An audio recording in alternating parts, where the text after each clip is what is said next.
வணக்கம் மக்களே. தமிழக தேர்தல் எந்த கட்சிக்கு அரியணை ஏறும் வாய்ப்பு, இதுவரை வந்த கருத்து கணிப்புகள் சொல்கிறது என்னன்றதை பற்றி இந்த வீடியோவில் ரொம்ப விரிவான ஒரு தொகுப்பாக பார்க்கலாம் வாங்க. தமிழகத்தில் கோடை வெயிலை விட இந்த தேர்தலோட ஜோரம் தான் ரொம்பவே அதிகமாகிடுச்சுன்னு சொல்லலாம். ஏப்ரல் 23ஆம் தேதி நடைபெற இருக்கிற இந்த சட்டமன்ற தேர்தலுக்காக நிறைய கட்சிகள் நிறைய வியூகங்களை வச்சு வந்துட்டுருக்க இந்த சூழ்நிலையில் இப்போ இருக்கிற மூட் என்னன்றதை படம் பிடிச்சி காட்டியிருக்காங்க நிறைய முக்கிய கருத்து கணிப்புகள் என்பது குறிப்பிடத்தக்கது. திரும்பவும் உதயசூரியனா அல்லது ட்விஸ்ட் தருவாங்களா நடிகர் விஜய்? அதாவது லோக்பால் மற்றும் டோல் ராக்கர் அப்படிங்கிற 2 ஏஜென்சிகளுமே ஆளுங்கட்சியாக இருக்க திமுக கூட்டணிக்கு தான் வெற்றிக்கான வாய்ப்பு அதிகமாக இருக்குது, பிரகாசமாக இருக்குதுன்னு சொல்லியிருக்காங்க. ஆனால் திமுகவோட கூட்டணி 181லேருந்து 189 இடங்களை கைப்பற்றி ஒரு அசுர பலத்தோட ஆட்சியை தக்க வைக்கும்னு சொல்லியும் இன்னொரு கருத்து கணிப்பு சொல்லுது. இந்த கூட்டணியோட வாக்கு வங்கியை பார்த்தோம்னா 40லேருந்து 1% இருக்கும்னு சொல்லி மதிப்பிட்டிருக்காங்க. இது மட்டும் இல்லாமல் திமுகவோட கூட்டணிக்கு தான் இது சாதகமாகவும் இருக்குது. 172லேருந்து 178 இடங்கள் வரைக்கும் திமுகவோட கூட்டணிக்கு கிடைக்கும்னு சொல்லியும், இதில் சுமார் 42.7% வாக்குகளை அவங்க அறுவடை செய்வாங்கன்னு சொல்லியும் போல் டிராக்கரோட கருத்து கணிப்புகள் தெரிவிக்கிறாங்க.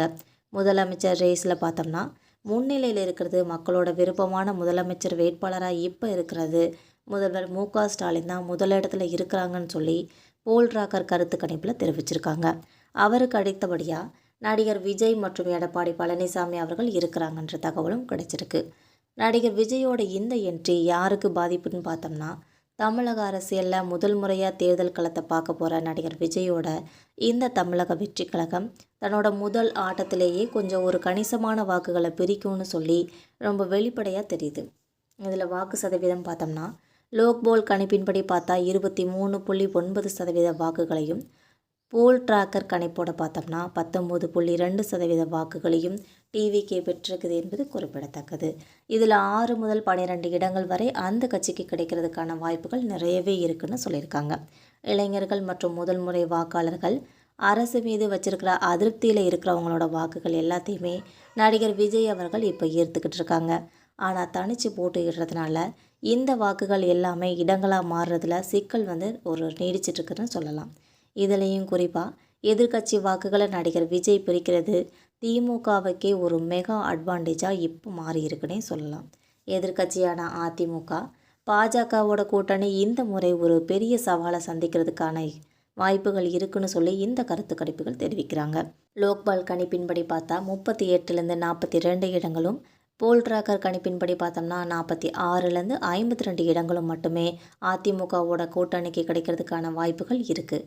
இதுக்கு காரணம் என்னன்னு பார்த்தோம்னா உட்கட்சி பூசல், முக்கிய தலைவர்களோட வெளியேற்றம், டெல்டா தென் மாவட்டங்களில் நிலவி வந்துட்டுருக்கு இந்த தொய்வு எடப்பாடி பழனிசாமி அணிக்கு ஒரு பின்னடைவை கொடுத்துருக்குன்னே சொல்லலாம். மக்களை இந்த பற்றின உங்களோட கருத்துக்கள் என்னென்னு மறக்காமல் கமெண்ட் பாக்ஸில் தெரிவிங்க.